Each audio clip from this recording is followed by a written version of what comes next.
पांढऱ्या रंगाची पट्टी बदलण्यात आली आहे। आता पिवळ्या आणि लाल रंगाची पट्टी मारण्यात आली आहे। जैन धर्मगुरू यांच्या आगमनासाठी कैलास एव्हेन्यू सोसायटीमध्ये पांढरी पट्टी आखण्यात आली होती। मात्र या सोसायटीमध्ये राहणारे सोशल मीडिया इन्फ्लुएन्सर प्रसाद वेदपाठक यांनी याला आक्षेप घेतलेला होता। वेदपाठक यांच्या आक्षेपानंतर पांढऱ्या रंगाची पट्टी आता बदलण्यात आली आहे।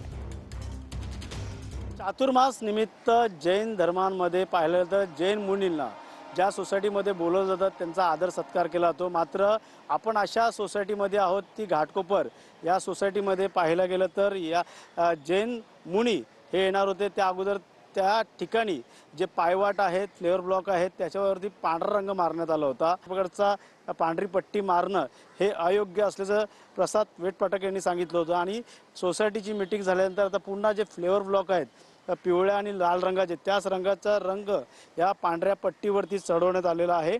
जैन मुनी जैन धर्मगुरू हे येणार होते आणि त्या कारणास्तव ही पांढरी पट्टी आखण्यात आली होती। येणाऱ्या काळात पुन्हा हा वाद होणार का, या वाद होऊ नये यासाठी आता सोसायटी या संदर्भात दखल घेणार आहे। कॅमेरामन अजय सह गणेश सुराट, TV9 मराठी, घाटकोपर।